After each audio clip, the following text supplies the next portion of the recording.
مساء الخير في حلقة جديدة من حلقات اللي كنقدم لكم. اليوم جبت لكم حلقة خاصة بمعالجة السعالة والكحة عند الأطفال. كيف كتعرفوا على أن هذا الزمن فترة ديال البرد وفترة ديال البرد كيخبط الدراري الصغار ويعمر لهم القاشوش. كنشرو لي زونتيبيوتيك ونشرو الدواء دون فائدة. هذه وصفة فعالة وناجحة وتجربة 100%. مليون مرة كنجربها دايما في البيت. بغيت نشتركها معكم بما أنني نعدلها، بغيت نشتركها معكم الاطفال. الطريقه سهله والمقادير خاص حاجتنا واحد الحبه ديال اللفت والسكر حسب القياس اللي بغينا. الطريقه شنهي؟ كنقبضوا انا من هون نقبضوا قطعه ديال اللفت ونحفروها من الوسط. ممكن تحكيها، انا كنعدلها الطريقه. النهار الاول اللي علمتها لي اختي كنعدلها الطريقه هذه وجاتني ناجحه. انا غنخوي هذه ونرجع لكم.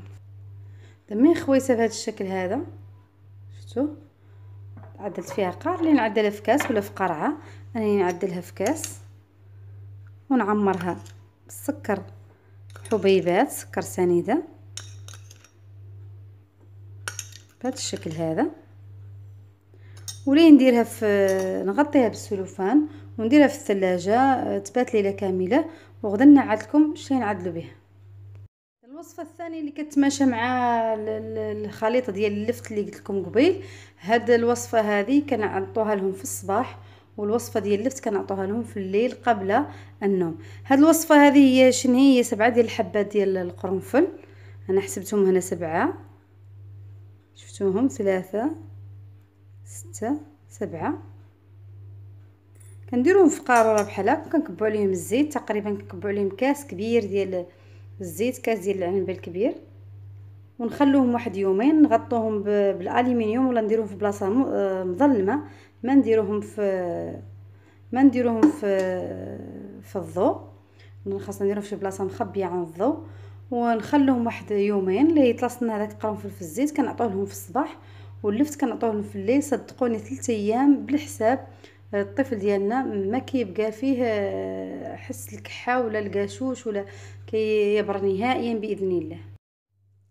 اذن السيرو ديال اللفت هو هذا. شفتوا منين بات ليله كامله صباح عندنا واحد السائل هون. هذا السائل هذا هو اللي كنعطوه للتركه. كنخوه في قرعه صغيره ونديروه في الثلاجه. هذا كنعطوه كتشاره في الليل قبل النوم.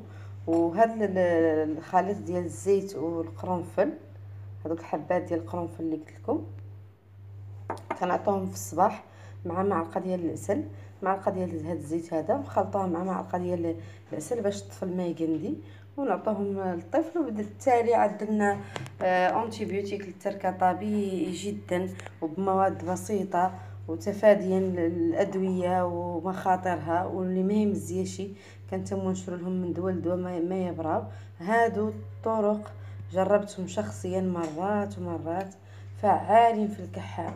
لا وهذا زين حتى في الناس الكبار ما كيخلوا الكحه. وكنتمنى الحلقه تعجبكم وتشتركوا في قناتي بالضغط على زر الاشتراك، واني بكم الى حلقه قادمه ان شاء الله، والى اللقاء.